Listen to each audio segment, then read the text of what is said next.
I can tell you as someone that's been a full-time professional pet sitter for over 7 years that it is much, much better for you and for your business to have one client that respects you and pays you what you're worth than 10 clients that don't. Good morning, everyone. It's Doug the Dog Guy, owner and founder of Bad to the Bone Pet Care. I'm here with Dakota. I have some pretty cool clients today, so I thought I would make a day in the life of a pet sitter video. It's about 8 o'clock in the morning on March 31st, 2021 today, and Dakota is my first client of the day. I already walked my dog this morning and drove over here, and I'm actually going to go home and do about an hour's worth of admin work, some invoicing and scheduling and such for our team of pet sitters before my next visit, which will be at about 9:30. And then I have back-to-back dog walks and drop-in visits throughout the majority of the day. What's up, John?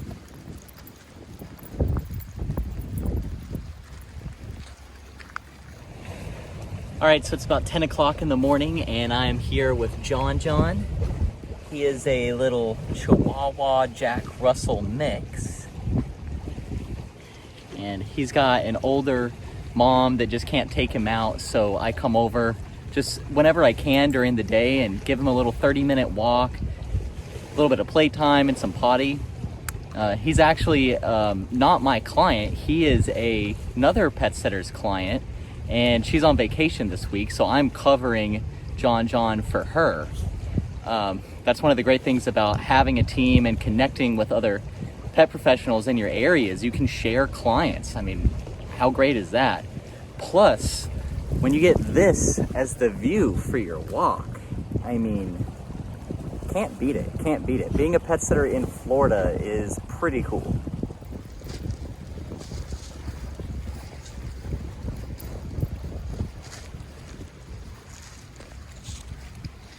John. You guys want it? You want it? You want it?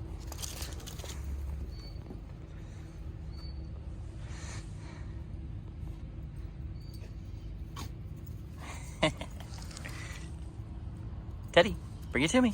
Good boy. Good boy. All right, it's just a few minutes later. I just walked John, and now I'm here with Teddy and Paula, 2 poodles. And I'm doing a 15-minute visit, getting a little bit of playtime in. Drop it.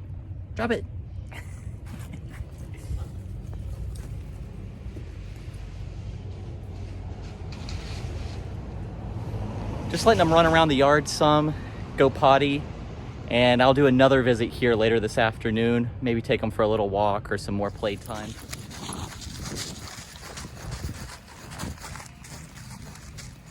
All right, so it's about 11 o'clock in the morning now, and I'm here with Toshi. Toshi is a little puppy. What's up, Toshi? What's up?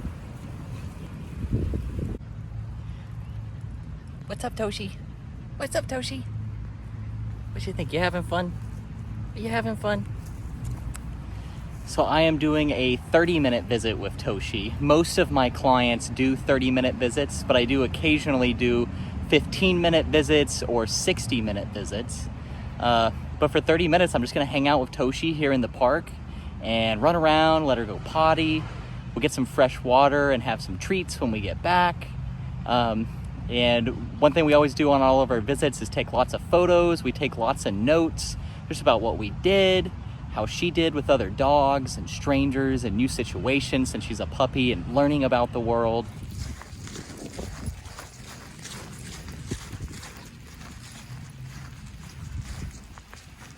As I was walking Teddy and Paula, and then now Toshi, while I'm doing these walks, there are requests from other clients coming in steadily.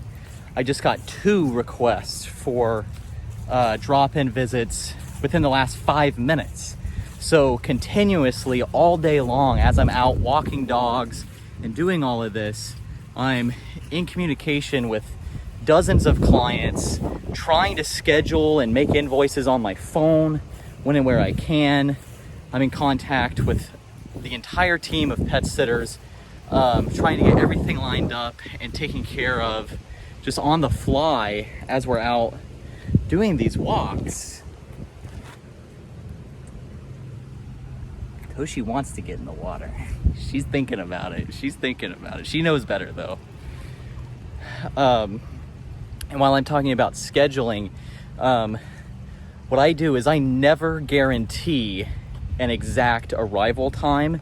And that is something that I would suggest that all pet sitters do, is never give the client an exact time. Because things change so quickly, so much throughout our workday. So what I do is I work on a 2-hour period. So if a client requests a visit at say 11 a.m., then I guarantee that I will be there between 10 and noon. And that's a perfect example. Toshi's mom had requested a 11 o'clock visit, but then I ended up spending just an extra 5 minutes at Teddy and Paula's, and then the road that goes from her house to Toshi's house was actually closed for construction today, so I had to take a longer route, which meant that I ended up being almost 30 minutes late to this visit, which means that I will be 30 minutes late to every other client for the rest of the day.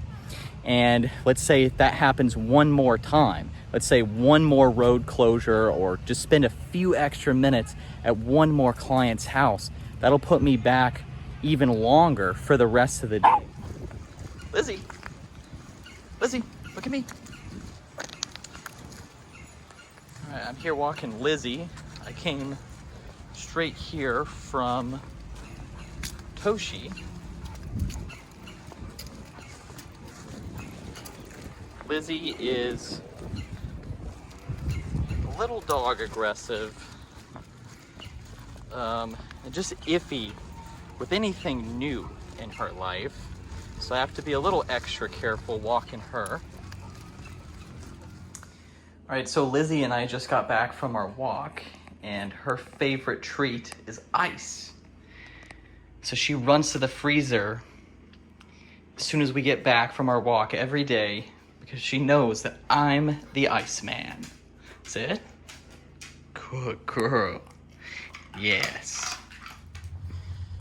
All right, so it's right about noon now, and I'm walking Izzy. Walked Lizzy last, now walking Izzy. Just doing a little trail in the park by our house here. Really nice park for some dog walking. Doing a 30-minute visit here. Hey, Izzy. Oh, good girl. Good girl, yes. Good job. I've actually had a couple people in the past question me on why I wear button-up shirts to walk dogs all day. Especially in Florida, you know, I am in the heat, in the sun, getting sweaty, rolling around with dogs, getting covered in dog hair. So why wear a button-up shirt? And it just comes down to customer service. I've been a full-time professional pet sitter for over 7 years, and I can tell you that the first couple years, I would show up to all of my clients wearing just a t-shirt and gym shorts. And with the type of clients that I'm working with and the type of clients that I want to attract, when you walk into their house just wearing dirty gym shorts or a ratty t-shirt, you know, sometimes you get neighbors looking at you, wondering what is going on. And it just makes clients kind of question your integrity, your cleanliness, who knows what. And so if I just throw on a button-up shirt, I can avoid all that. You know, people see a clean-cut guy wearing a collared shirt, they're not going to question that. It's all customer service. I said this in the last video that I put on our YouTube, the 10 things that I wish I had known before becoming a pet sitter, that it all comes down to customer service. That is what pet sitting is really about. Sit. Good boy. You ready? Ready? Up. Good boy. Good job. All right, so it's about 1 o'clock in the afternoon now, and I am back for my second visit with Dakota. I've been here about 15 minutes, just playing fetch with him in the backyard. I'll be here for about 30 minutes, just hanging out, making sure he can go potty, get some fresh water, some playtime, exercise. And at the last client, I was actually preaching to you guys about how this pet sitting industry is really all about customer service more so than it is pet care. And as I was driving to this visit, one of the sitters on my team actually contacted me and said that they had a client get upset with them this morning because they were 5 minutes late. So of course, you have to keep your clients happy. You know, if your clients aren't happy, then you aren't going to have any clients. You're not going to have a business. But that does not mean that you should let your clients push you around or control you. When you have a client that's upset about something small, insignificant, and silly like that, you just have to stay firm. Remind them that you are a professional. You're not some high school kid coming over to walk their dog. You are a professional pet care provider. You have set policies, one of which is that you operate on a 2-hour window, or whatever your policy may be. And just remind firmly of your clients of that. And if that policy is not good for them for whatever reason, then set up referral agreements with other pet care providers in your area that have different policies. That way you can send those clients to those other pet sitting companies. You know that they're still getting good service, and you can even get a referral fee out of it, so you're not missing out on all the money. I can tell you, as someone that's been a full-time professional pet sitter for over 7 years, that it is much, much better for you and for your business to have one client that respects you and pays you what you're worth than 10 clients that don't. All right, it's about 2 o'clock in the afternoon, and I am now here with Wiley. Wiley's a little wiener dog that I've walked Wiley every week for the past couple of years. I think about 3 years. He is one of my favorites. He fits every stereotype for a wiener dog that you can imagine. And I often say that he is me as a dog. So if that tells you anything, there you go.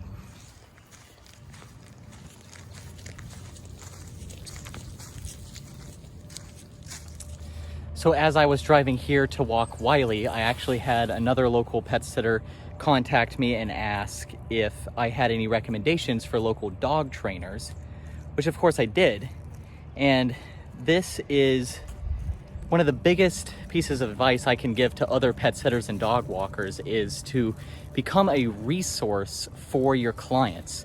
You should know who the local trainers are in your area, who the local groomers are. You should have introduced yourself to the local veterinarians, anyone in the pet industry that you can be a help to and that can be a help to you in return. You need to make those connections and be a resource for your clients. People in the community know me as Doug the Dog Guy because I have gone out of my way to make sure that I know all of the other local pet businesses and anyone in the pet industry in my area. And that means that not only can I provide a much better cohesive service for my clients, but it means that I don't have to do very much marketing. Pretty much all of my clients come from these connections that I've made. All right, it's about 3 o'clock and I'm back for my second walk with Teddy and Paula. We're walking past a yard that has all of these "please clean up after your dog" signs everywhere. And as a full-time professional dog walker, I always think that these signs are just funny because pretty much everyone does clean up after their dog. And if you're the type of person that is not going to clean up after your dog, a sign like that is not going to make a difference. But that being said, let this be my public service announcement to always clean up after your dog. If you're the type of person that does not pick up your dog poop, you're a bad person.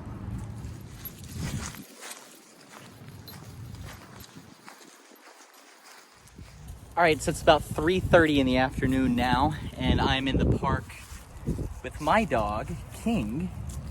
King, say hi. Say hi, buddy. Yeah. So Teddy and Paula was the last of my midday visits. So I'm gonna give King a good walk around the park here, let him get some exercise and go potty.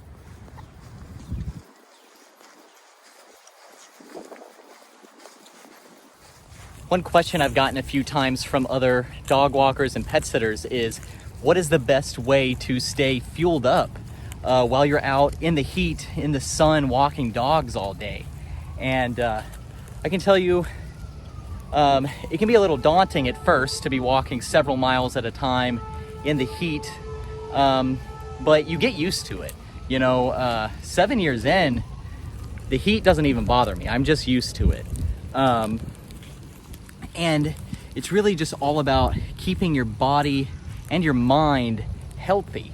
So all I drink is water. I don't drink any kind of sodas or any kind of stuff like that. And no fast food. I very rarely eat at all during the day. And if I do, I will have an orange or an apple or a banana, maybe a handful of trail mix, something like that. Just really have to stay healthy and get the proper amount of rest. If you're only sleeping a couple hours at night, you're not gonna be very excited to be walking in the heat all day. But if you're getting a proper amount of sleep, eating healthy, drinking water, the basic necessities of life is how you make it through a day as a dog walker. So I have about 2 hours until my next visit. That's when I'll start my evening rounds. So for the next 2 hours, I am going to sit here and respond to clients that I haven't had time to get back to while I was doing my other dog walks. I'm gonna get a few things put on the schedule, check some invoices that some of the other pet sitters made earlier. And I will also look through the pictures that were taken on today's walks and pick one for a Facebook post. All right, so it's a little bit after 5 o'clock. And I'm back for my second dinner time visit with Izzy. Izzy, what's up? Izzy. She's focused on something. What is it? I think there's another dog running around down there. Izzy, hey. Yeah, she's focused. Hey, what's up?